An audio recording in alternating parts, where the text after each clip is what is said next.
안녕하세요, 성도님. 지난 수요일 김규호 목사님의 요한계시록 강해. 정말 많은 생각을 하는 시간이었죠? 네, 맞아요. 특히 그 천년왕국에 대한 여러 관점들 좀 복잡하기도 한데 그렇죠.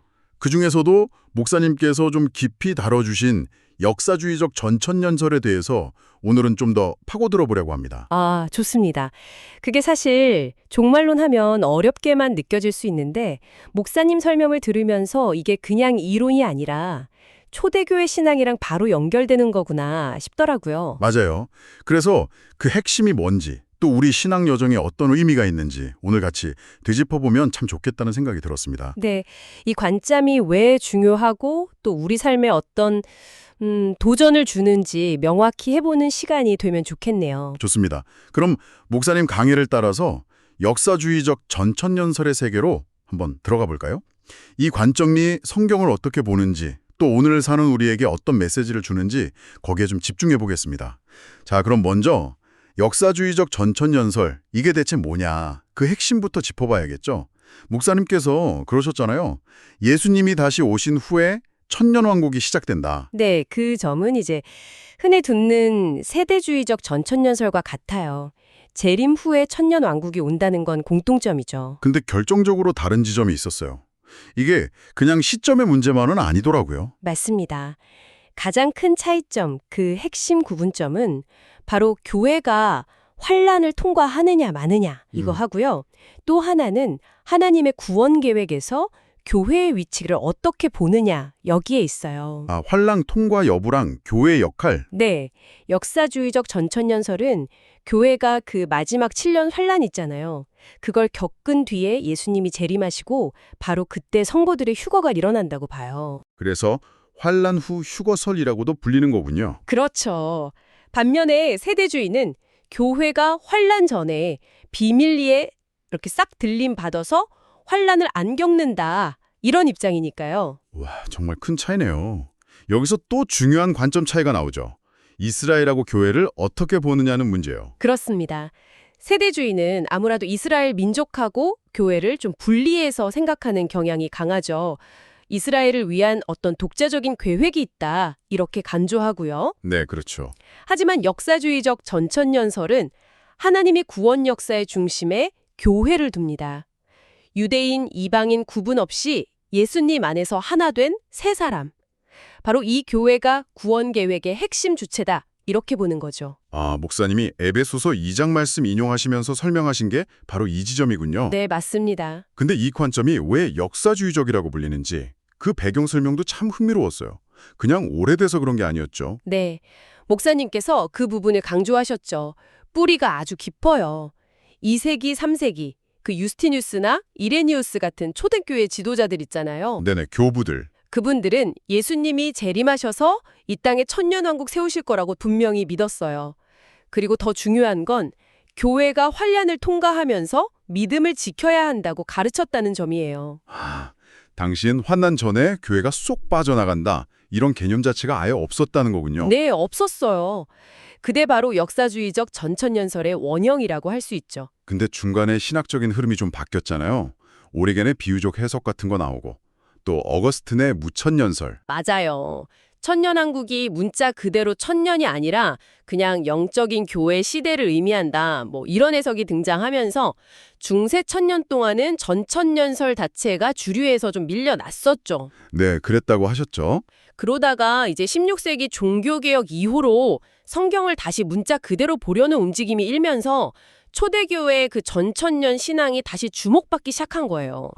그리고 목사님께서 짚어주신 중요한 포인트가 19세기에 그 세대주의가 등장하기 전에 이미 이 역사주의적 전천년설이 신학적으로 회복되고 있었다는 사실입니다. 세대주의보다 먼저요? 네, 그러니까 단 한 번의 재림, 환란 통과 후 휴거, 천년왕국 시작. 이 초대교회의 믿음이 다시 살아난 거죠. 역사적인 연속성이 있다는 의미예요. 그렇군요. 그럼 이제 이 역사주의적 전천년설의 핵심 주장들을 좀 더 구체적으로 들어가 볼게요. 첫 번째가 아까 잠깐 나온 교회 중심의 구속사였어요. 네, 맞습니다. 하나님께 이스라엘만을 위한 플랜 B가 따로 있는 게 아니라 처음부터 교회를 중심으로 한 하나의 큰 그림이 있다는 거. 그거죠? 네, 바로 그거예요. 하나님은 구약의 이스라엘 백성이랑 신약의 교회를 그냥 별개의 두 그룹으로 보시는 게 아니라는 거죠. 예수 그리스도 안에서 하나로 통합된 구원 계획 안에 두신다는 거예요. 뭐 구약 백성은 옛 언약 아래 있었고 교회는 새 언약 아래 있지만 결국은 같은 구원의 강물에 속해 있다 이런 관점이죠. 에베소서 2장에서 말하는 둘로 자기 안에서 한 세 사람을 지어 화평하게 하시고 이 말씀이 딱 그 얘기네요. 그렇죠. 모든 장벽이 그리스도 안에서 허물어졌다 이런 선언이니까요. 두 번째 핵심, 환난 통과. 이게 아마 많은 성도님들께는 가장 좀 도전적으로 다가오는 부분일 것 같아요. 교회는 마지막 고난을 통과한다. 네, 그렇죠. 세대주의의 환란 전휴거랑은 완전 반대 이야기니까요. 네. 목사님 표현을 빌리자면 하나님은 우리를 고난에서 그냥 면제시켜 주시는 분이라기보다는 고난 속에서 보호하시고 또 함께 걸어가 주시고 결국에는 이기게 하시는 분이라는 거예요. 아, 고난이 믿음을 연단하는 과정이다. 네, 정금같이 만드는 과정이라는 거죠. 디모데후서 3장 12절 말씀처럼요. 무릇 그리스도 예수 안에서 경건하게 살고자 하는 자는 박해를 받으리라. 피하는 게 아니라 믿음으로 통과하면서 주님 오심을 기다리는 자세, 이걸 강조하는 거죠. 세 번째 주장은 휴거와 재림은 단 한 번의 사건이다. 이것도 중요하죠. 세대주의는 공중재림, 휴거하고 지상재림, 이걸 나누잖아요. 네, 맞아요. 근데 여기서는 그게 아니라는 거죠. 아주 중요한 차이점입니다. 어떻게 다른 건가요? 역사주의적 전천연설은 예수님의 재림을 두 단계로 나누지 않아요. 7년 환란 끝에 예수님께서 모든 사람이 다 볼 수 있도록 영광스럽게 공개적으로 이 땅에 다시 오시는 단 한 번의 재림만 있다고 봐요. 아, 딱 한 번. 네, 바로 그 순간에 죽었던 성도들이 먼저 부활하고 이게 첫째 부활이죠. 살아있는 성도들은 영광스러운 몸으로 변화되어서 공중으로 들려 올라가 주님을 영접해요. 네. 그리고 중요한 포인트는 공중에서 주님 만난 다음에 바로 주님과 함께 이 땅으로 내려와서 천년왕국 통치에 참여한다는 거예요. 아, 올라갔다가 바로 내려오는 거구나. 그렇죠. 데살로니가전서 4장이나 고린도전서 15장 같은 말씀들이 이 순서를 지지한다고 해석하는 거죠. 분리된 두 개 사건이 아니라 그냥 하나의 연속적인 재림 이벤트인 거예요. 네 번째는 균형 잡힌 성경 해석을 추구한다는 점. 계시록 읽을 때 이게 특히 중요할 것 같아요. 막 무조건 문자 그대로 보거나 아니면 전부 상징으로만 풀거나 하지 않고. 네, 맞아요. 문맥에 따라 좀 유연하게 해석한다는 거죠. 예를 들어 계시록 7장에 나오는 14,400명 있잖아요. 네. 이걸 실제 유대인 숫자로 딱 보기보다는 10이라는 완전수랑 1000이라는 충만수를 곱한 상징적인 숫자로 보는 경향이 있어요. 그러니까 구원받은 전체 하나님의 백성, 교회를 나타낸다 뭐 이렇게요. 아, 상징적으로. 물론 뭐 세부적인 해석은 학자마다 조금씩 다를 수는 있지만 암튼 극단적인 문자주의나 또 너무 나아간 상징주의 이런 거에 치우치지 않으려고 노력한다는 거죠. 다섯 번째는 성경 전체적인 관점, 그러니까 통전적인 시각을 강조한다는 점도 인상 깊었어요. 성경을 막 시대별로 조각내서 보는 게 아니라. 그렇죠. 창세기부터 계시록까지 쭉 이어지는 하나의 큰 구속 드라마로 본다는 거죠. 네. 종말론도 이 큰 그림 안에서 이해해야 한다는 거예요. 하나님 나라가 창조 때 시작돼서 점진적으로 확장되고 그리스도를 통해 결정적으로 성취되고 또 교회를 통해 전파되다가 마침내 재림과 새하늘 새 땅으로 완성된다. 이 전체 이야기 속에서 종말을 봐야 한다는 입장입니다. 부부를 떼서 보는 게 아니라 전체 구속사의 맥락에서 종말을 조망한다. 네, 맞습니다. 마지막 여섯 번째는 초대교회 신앙계승이라는 점. 아까 나왔던 얘기인데 역사주의적이라는 이름이 붙은 이유가 바로 여기에 있었군요. 네, 단순히 오래됐다는 뜻이 아니라 사도시대 바로 다음 세대, 그 교부들의 믿음을 이어받았다. 이런 역사적 정통성에 대한 자부심이 담겨 있다고 목사님께서 설명해 주셨죠. 그렇군요. 자, 그럼 이 관점에 따라서 펼쳐지는 마지막 때의 시나리오. 목사님 설명을 바탕으로 순서대로 한번 정리해 볼까요? 네, 한번 해보죠. 첫째는 7년 환란기. 교회는 이 시기를 믿음으로 통과합니다. 전 세계적인 배교 현상도 있고 전쟁, 기근, 재앙 같은 큰 고난이 닥치지만 동시에 이 시간을 통해 교회가 연단받고 정결케 되는 시간이라는 거죠. 네. 연단의 시간. 둘째, 예수님의 재림과 성도의 휴거. 환란 끝에 예수님이 영광 중에 지상으로 단 한 번 재림하십니다. 이때 죽은 성도들이 부활하고 첫째 부활, 살아있는 성도들은 변화 휴거되어서 모두 주님과 함께 지상으로 내려옵니다. 아까 말한 그 단회적 사건. 네. 셋째, 아마겟돈 전쟁과 사탄 결박. 재림하신 예수님과 악의 세력, 그러니까 적그리스도 군대와의 마지막 전투에서 예수님이 승리하시고 악의 주동자들은 불못에 던져져요. 그리고 사탄은 1000년 동안 무적행에 갇히게 됩니다. 계시록 19장 20장에 나오는 내용이죠. 네. 넷째, 1000년 왕국의 시작. 드디어 예수님과 부활 변화된 성도들이 이 땅에서 1000년 동안 함께 다스리는 평화와 공의의 시대가 열립니다.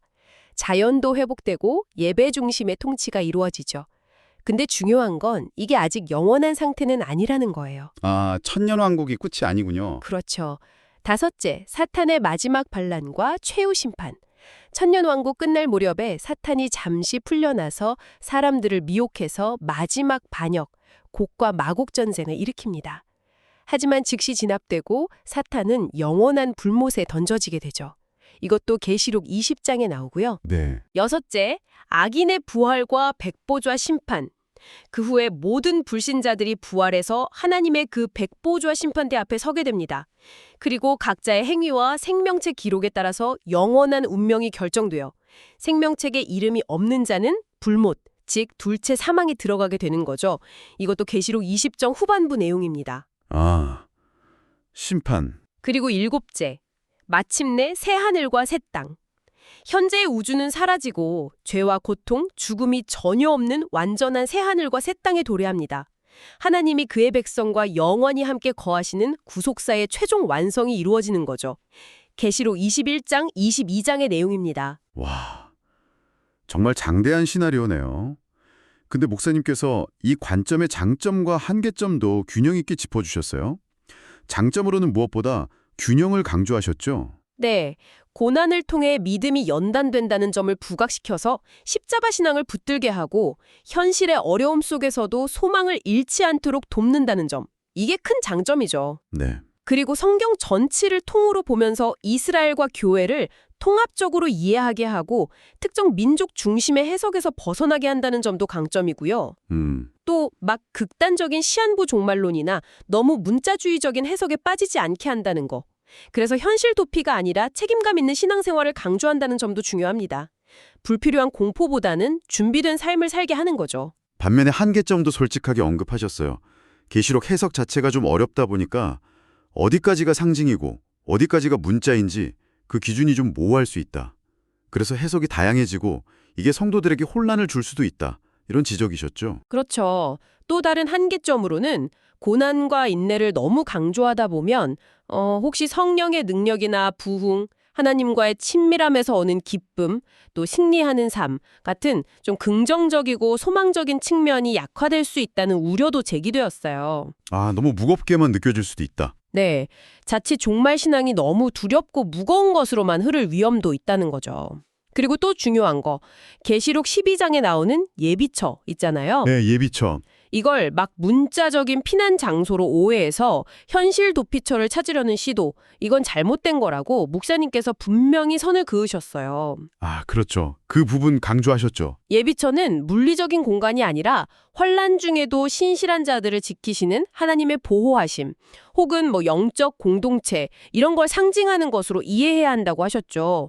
중요한 건 장소가 아니라 믿음 그 자체라고요. 결국 두려움보다는 소망으로 또 고난 속에서도 성령의 능력으로 승리하는 교회의 모습을 균형 있게 바라보는 게 중요하다. 이런 메시지였던 것 같아요. 맞습니다. 마지막에 목사님께서 드신 그 마라톤 비유가 참 와닿았어요. 기억나세요? 아, 네네. 세대주의는 힘든 구간 오기 전에 일부 선수를 헬기로 데려가는 그림이라면 그렇죠. 근데 역사주의는 모두가 끝까지 완주하도록 격려하고 결승선에서 맞아주시는 그림이다. 네, 그 비유가 핵심을 잘 보여주는 것 같아요. 현실 도피적인 휴거 신앙을 거부하는 거죠. 자, 그렇다면 이 역사주의적 전천년설이 오늘 우리에게 주는 교훈은 무엇일까요? 목사님께서 마무리하시면서 강조하신 점들을 다시 한번 새겨보면 좋겠습니다. 네. 첫째는 종말은 그냥 막연한 두려움의 대상이 아니라 믿음으로 이긴 자에게 주시는 하나님의 상급이고 영광스러운 소망이라는 것. 끝까지 견디는 자에게 약속된 구원의 완성을 바라봐야 안다는 거죠. 마태복음 24장 13절 말씀처럼요. 네, 소망. 둘째, 예수님의 재림은 교회의 심판이 아니라 영광을 위한 사건이라는 것. 그리고 그날을 사모하는 모든 이에게는 의의 면류관이 예비되어 있다는 약속. 이걸 기억해야 합니다.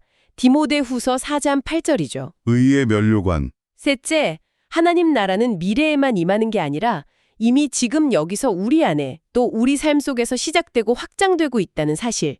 누가복음 17장 21절 말씀처럼요. 그러니까 오늘을 하나님 나라 백성답게 살아내는 게 중요하다는 겁니다. 네, 현재성. 넷째, 그렇기 때문에 가장 본질적인 질문은 언제 오시는가? 이게 아니라 그날을 위해서 나는 오늘 어떻게 살아야 하는가? 이거라는 거죠. 기도와 말씀으로 깨어있고 인내와 충성으로 하루하루 주님 맞을 준비를 하는 것. 그것이 종말신앙의 핵심이라고 목사님께서 힘주어 말씀하셨죠. 야고보서 5장 8절 말씀도 생각나고요. 네, 어떻게 살 것인가. 오늘 김규호 목사님의 강해를 통해서 역사주의적 전천년설을 함께 쭉 살펴보면서 초대교회의 그 믿음이 오늘 우리에게 어떤 의미로 다가오는지 깊이 생각해보는 시간이었습니다. 교회가 환란을 통과하면서 믿음으로 단련되고 주님의 영광스러운 재림을 통해 천년왕국에 참여하고 마침내 새하늘과 새 땅을 소망하는 이 장대한 그림, 다시 한번 마음에 새기게 되네요. 네, 이 관점은 우리 주임제교회 성도님들께 고난 속에서도 인내하면서 믿음을 지키는 것이 얼마나 중요한지를 다시금 일깨워주는 것 같아요. 동시에 그냥 막연한 미래가 아니라 성경 전체를 아우르는 하나님의 큰 구원 계획 안에서 우리의 현재 위치와 궁극적인 소망을 분명히 보게 하죠. 성도님께서는 오늘 나눈 이 이야기들을 어떻게 들으셨나요?